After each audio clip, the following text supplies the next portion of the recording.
Elhamdülillahi Rabbil alemin ve salatu ve selamu ala Resulillahi ve ala alihi ve sahbihi ecma'in. Allah'ın rahmeti bilen bugün Kadir temasına kiramiz.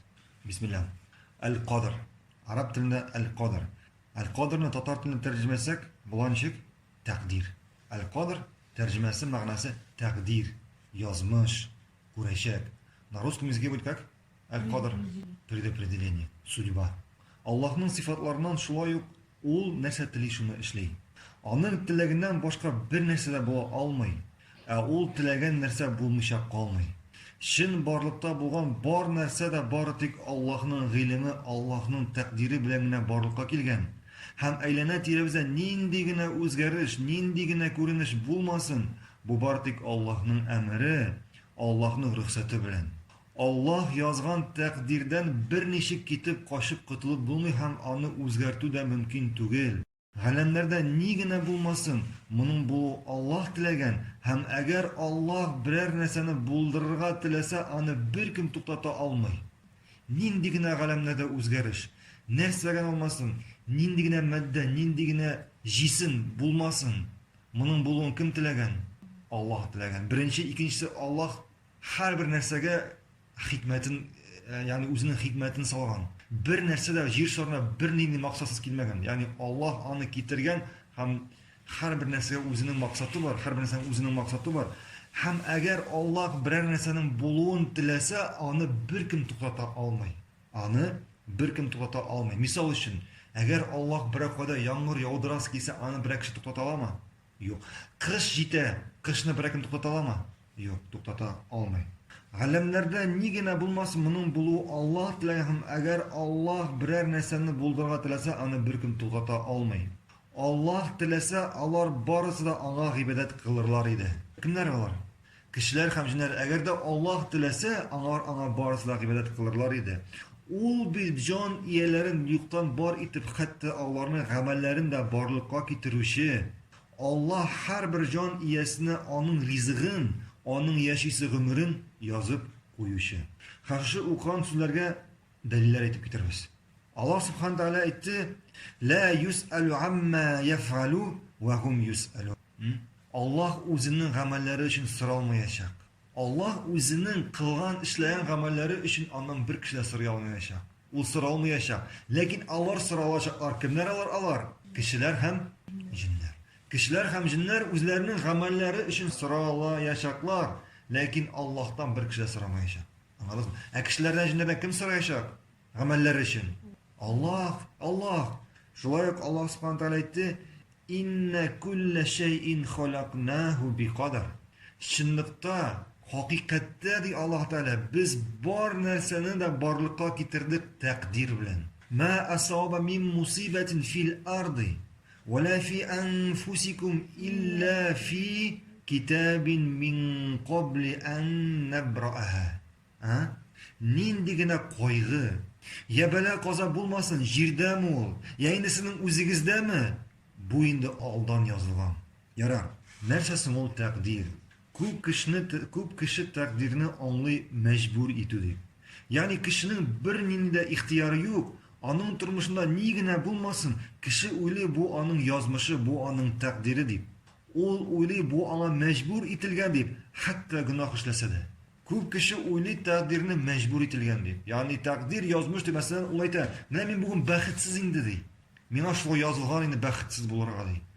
"Менә мин бүген гөнаһ эшләп йөрим инде, менә мин эчеп йөрим инде, шулай тәкъдирем шундый, миңа шулай язылган, минем язмышым шундый инде" дип әйтә күп кеше. "Менә мин урлап йөрим инде, минем тәкъдирем шундый инде. Менә мин гөнаһ ахирләренә, менә мин..." Дөресме?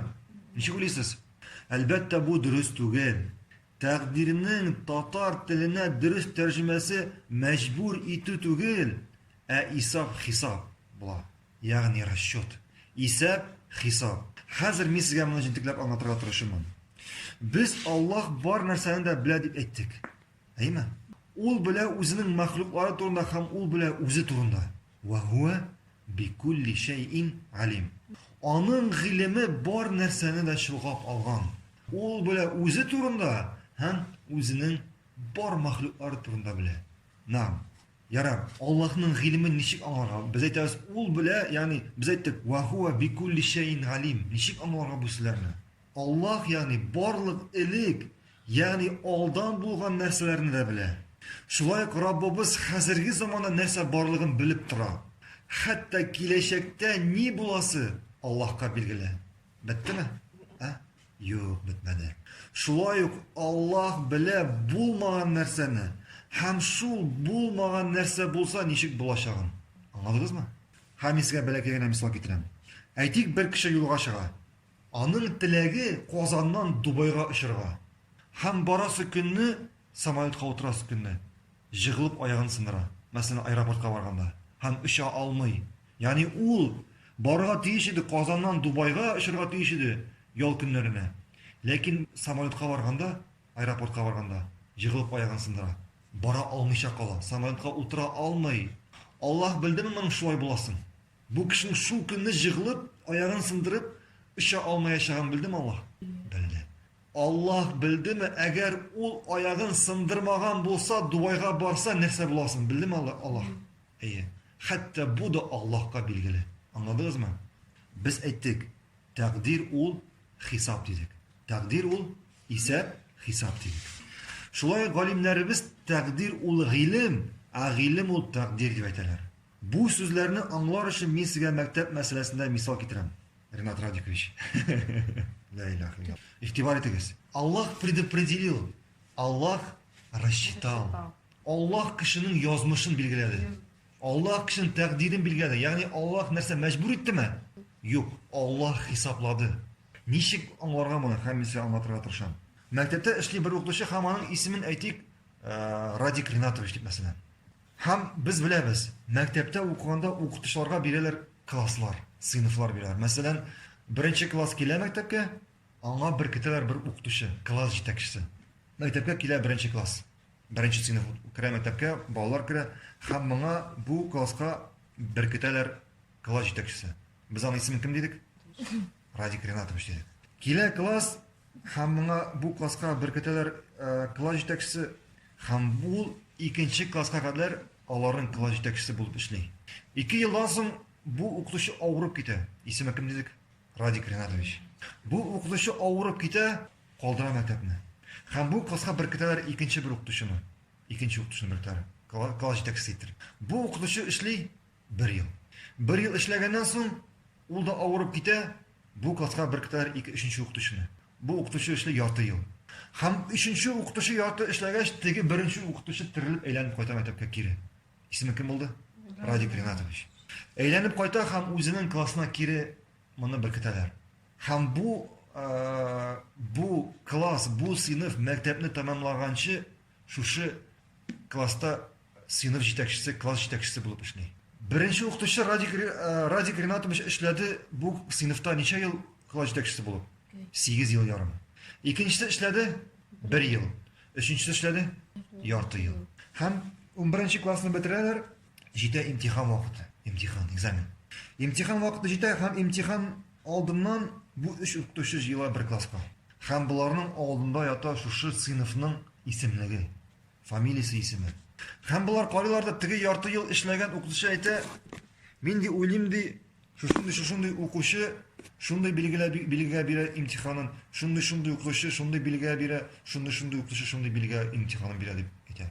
Теге 1 ел эшләгәне карый юк ди, мин бүтәнчә уйлыйм ди.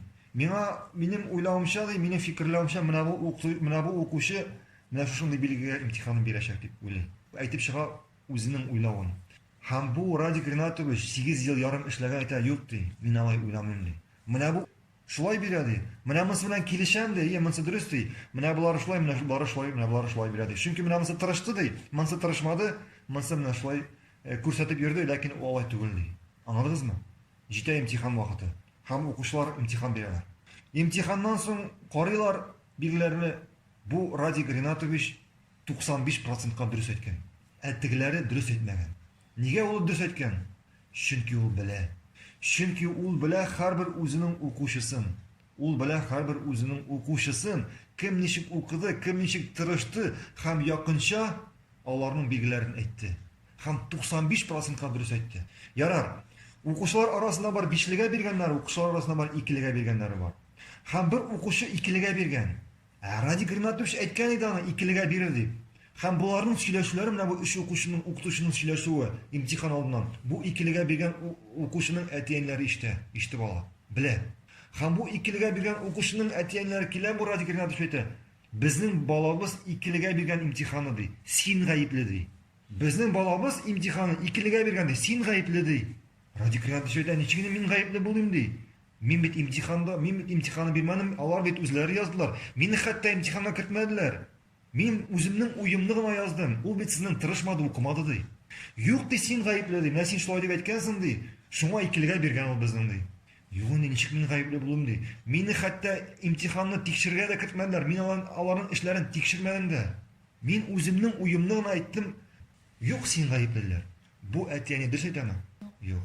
Ул шулай дип әйткәндә ул бу икеле алган укучыны мәҗбүр иттеме? Юк, мәҗбүр итмәде. Ул нишләде? Ул хисаплады.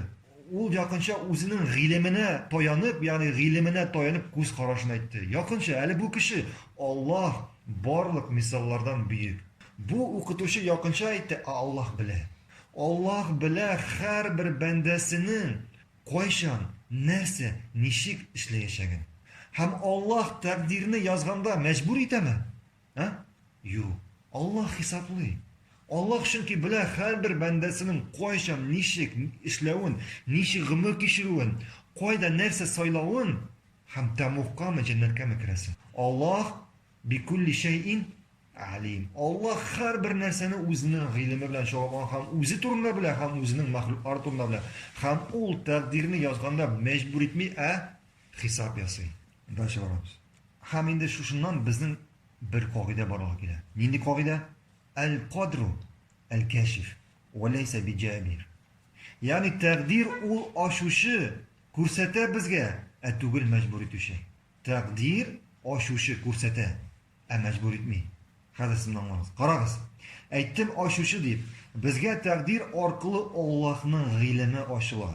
Ләкин Аллаһ язган нәрсәне күргәч, тәqdirне күргәч, без әйтмибез, бу вакыйга мәҗбүр итилде дип. Менә хәзер мин сузам кулымны. Алам менә шу телефонны кулыма алдым. Менә хәзерге вакытта шу телефонны аласым, алуым минем тәкъдиримдә язылган идеме? Язылган. Аллаһ белдеме аның турында? Белде. Менә хәзер Аллаһның тәкъдире безгә ачылды. Безгә Аллаһның гыйлеме ачылды. Нинди гыйлем ачылды? Тәкъдир ачылды. Без билдек, Аллаһ 50 мең ел элек язып куйган шу көндә минем шу телефонны аласым. Аңлашылдымы? Дәвам итәбез. Галимнәребез тәкъдирне 4 өлешкә бүләләр. Галимнәребез тәкъдирне 4 өлешкә бүләләр һәм 2 дәрәҗәгә аералар. Беренче дәрәҗә ул тәкъдиргә кадәр булган вакыйга. Ул үзенә 2 өлешне ала. Гыйлем һәм язу. Гыйлем һәм язу. Икенче дәрәҗә тәкъдир вакытында булган вакыйга һәм ул да үзенә 2 өлешне ала. Ул теләк һәм барлыкка китерү. Ничә булды? 4 булды. Беренчесе гыйлем, Аллаһ белгән. Икенчесе язу. Өченчесе теләк, мәшия. Дүртенчесе халк. Нәрсә ул? Барлыкка китерү. Һәрберсен хәзер без сезнең әйтеп үтербез. Әйттек, тәкъдир 4 әйбердән тора дип. Беренчесе гыйлем. Без гыйлем турында, Аллаһның гыйлеме турында әйттек инде. Нәрсә ул гыйлем? Гыйлем ул тәкъдирнең нигезе. Без сезнең белән Аллаһ элек нәрсә булганын, бүгенге чынбарлыкны һәм нәрсә булачагын белеп торучы дидек. Аллаһның гыйлеме мәңгелек, иксез чиксез һәм бу гыйлемнең башы да юк, ахыры да юк. Монсы булды гыйлем. Икенчесе язу. Язу дидек. Башта Аллаһ белде. Аннан соң Аллаһ Лаухул Махфузны һәм каләмне барлыкка китерде. Һәм әйтте каләмгә яз дип. Белде? Лаухул Махфуз белән каләмне барлыкка китерде һәм әйтте нәрсә дип? Каләмгә яз дип. Каләм сорагач, нәрсә язырга дип Аллаһ әйтте. Кыямәт көненә кадәр нәрсә буласын барысын да яз диде. Өченчесе нәрсә дидек? Беренчесе гыйлем, икенчесе язу, өченчесе нәрсә дидек? Теләк. Ярар. Без әйттек, Аллаһ белде дип. Язып куйды. Һәм шушы тәкъдирнең вакыты килеп җиткәч, Аллаһ теләде аның булуын. Әгәр Аллаһ моны теләмәсә, мин бу телефонны ала алыр идемме? Ягъни тәкъдирнең вакыты килеп җитте. Өченчесе димәк нәрсә кирәк? Аллаһның теләге. Аллаһ теләмәсә, мин моны кулыма ала алыр идемме? Юк, алмас идем. Дүртенчесе нәрсә дидек? Барлыкка китерү. Yani Allah benim şuшы гамәлемне барлыкка китерде. Нинди гамәлемне?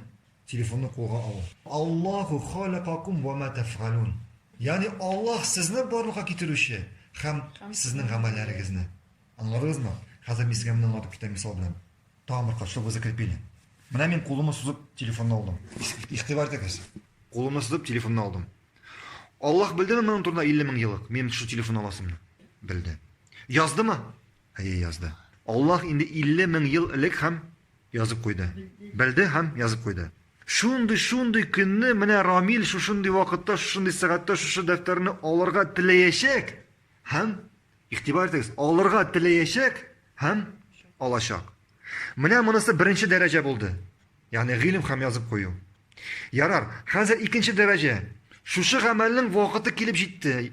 Мин менә бу телефонны алырга телим. Кулымны сузам, алам. Әгәр Аллах теләмәгән булса, мин моны эшли алыр идемме? Юк. Һәм минем бу гамәлемне кем барлыкка китерде? Шушы телефонны алу гамәлен, а? Аллах. Менә сезгә тәкъдирем 4 өлеше. Аңлашылдымы? Авырмы? Аңладыгызмы? Субханака Аллаһумма бихамдика ашһаду ан ла илаха илля анта астагфирука ва атубу илейк. Иншаллах завтра иншаллах тәкъдирен икенче өлешен разберем иншаллах подробно.